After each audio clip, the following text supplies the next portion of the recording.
Mimi ni Hassan Kitunga na mchambuzi wako kwenye mchezo ambao tumeutazama wote wa Tanzania kwenye fainali ya CRDB Federation Cup ambao umepigwa kule Gombani Pemba, Zanzibar. Tumeshuhudia moja kati ya mchezo ambao Watanzania wengi walikuwa wakitarajia kwa sababu ya ubora wa vikosi vyote viwili, na si ubora tu kwa upande wa wachezaji, lakini ubora pia kwa upande wa benchi la ufundi.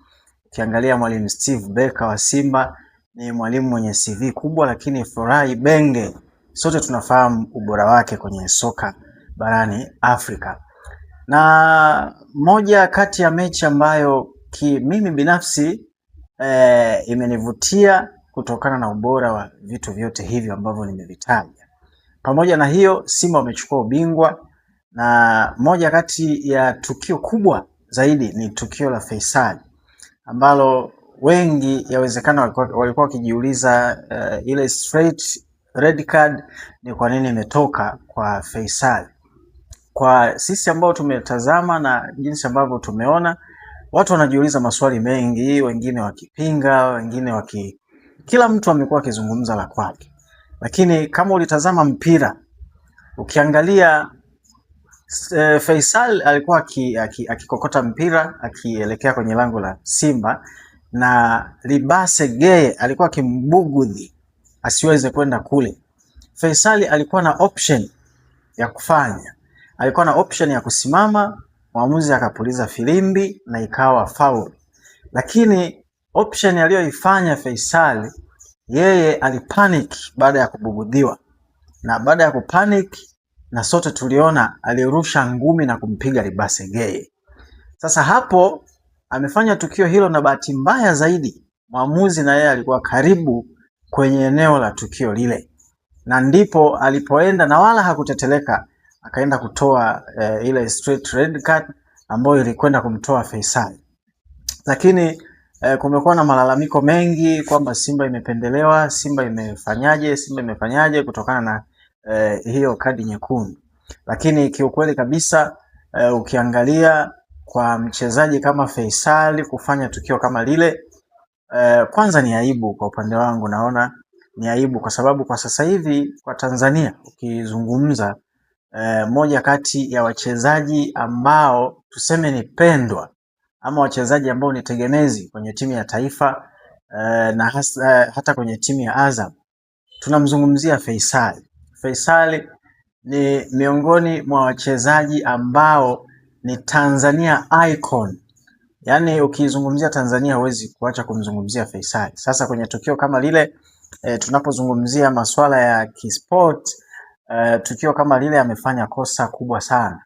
Na kwa upande mwingine pia inaweza ikampunguzia CV. Tunajua Simba ni klabu kubwa, lakini pia Azam na wenyewe wanakuja na klabu kubwa. Tunapozungumzia swala la fainali, maana yake watu wengi sana wanafuatilia michezo kama hii kutoka sehemu mbalimbali. Sasa kwa tukio kama lile, yawezekana wanakuja labda waandishi kutoka nchi zingine, wanakuja watu mawakala kutoka nchi zingine wakitafuta wachezaji. Wamemwona Faisal ni mchezaji mzuri, lakini amefanya tukio kama lile, inampunguzia CV ya kuweza kupata timu nyingine na kwenda kufanya kazi sehemu nyingine. Lakini yote kwa yote, performance ilikuwa nzuri kwa upande wa timu zote mbili, pamoja na goli lile ambalo Azam wamejifunga. Lakini ukiangalia pamoja na kwamba kulikuwa na kadi nyekundu, lakini bado walikuwa wakipeleka mashambulizi kwa Simba. Angalia Japhet Kitambala, nafasi ambazo wamekosa. Angalia jinsi ambavyo walikuwa wakipanga mashambulizi, jinsi ambavyo walikuwa wakifanya build up zao kuanzia chini kwenda juu. Walikuwa wakifanya vizuri licha ya kwamba Faisal aliwakosi. Lakini naweza nikasema tu direct kwamba kukosekana kwa Faisal baada ya ile kadi nyekundu kidogo iliwashusha motisha klabu ya Azam kwenda kutengeneza nafasi na kwenda kutafuta matokeo katika mchezo ule. Na tunajua Faisal, tunapozungumza kwenye timu kuna wachezaji viongozi. Sasa kwenye klabu ya Azam ukizungumza Azam, maana yake unamzungumza Faisal. Ni sawa na kwamba kwa sasa hivi ukisema labda unaizungumzia Barcelona, lazima utamzungumzia Lamine Yamal.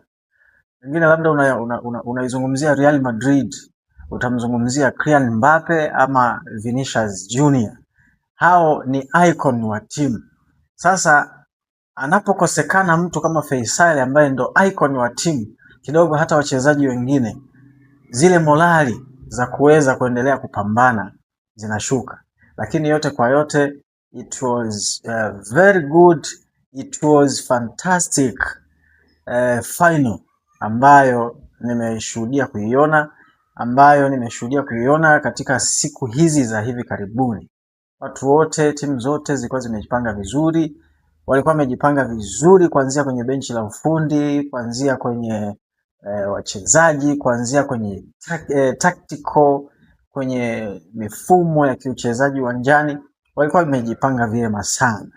Kwa hiyo Faisal kwa upande wangu naweza nikasema amefanya kosa kubwa, na hata jana nilisema kwamba kama mchezo huu ungekuwa ni ligi kuu, kama mchezo huu ungekuwa ni wa ligi kuu, basi huyu angefungiwa kwa tukio hili ambalo amelifanya. Lakini kwa kuwa ni kombe la shirikisho, sijajua kama kuna adhabu ambayo inaweza ikatokea, lakini kama ingekuwa ni ligi kuu angepata adhabu kubwa sana.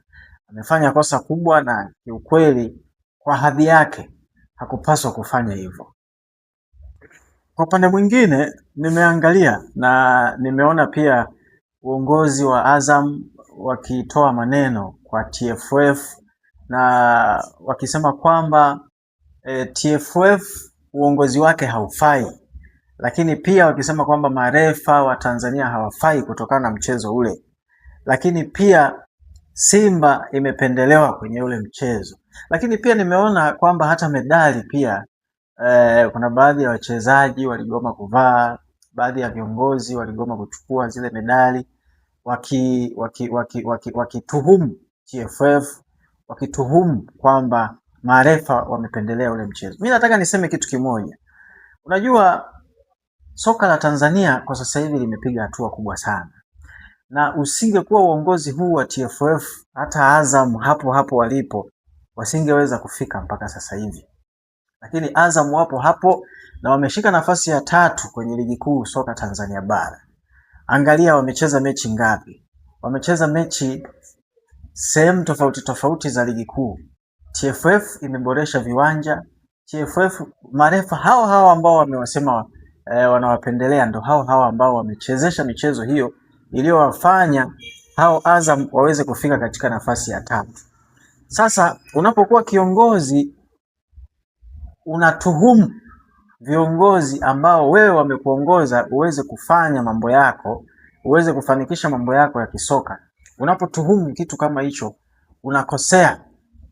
unakosea kwa sababu wale ni viongozi ambao wanakuongoza wewe, na mchezo mmoja hauwezi kuharibu sifa. Unajua siku zote huwa kuna msemo mmoja unasema mtu yoyote, kwa mfano tukipigana ngumi sasa hivi hapa, mimi nikakupiga ukaanguka, ukishashindwa kuinuka, baadaye utatoka unaanza kusema yani pale sema tu kanifanya hivi, sababu huwa zikosekani. Mimi nilikuwa nafikiri tu Azam pamoja na uongozi wakubaliane tu na matokeo, wakubaliane na hali, na si kwenda kutupia lawama kwa viongozi, si kwenda kutupia lawama kwa marefa. Kama Simba wangekuwa napendelea, mbona wao hawakufunga goli? Walifunga goli likakataliwa. Wangefunga goli likakataliwa hapo sawa, lakini dakika 90 zote hawajafunga goli zaidi ya lile walilojifunga, na ndo waliolipa ubingwa klabu ya Simba.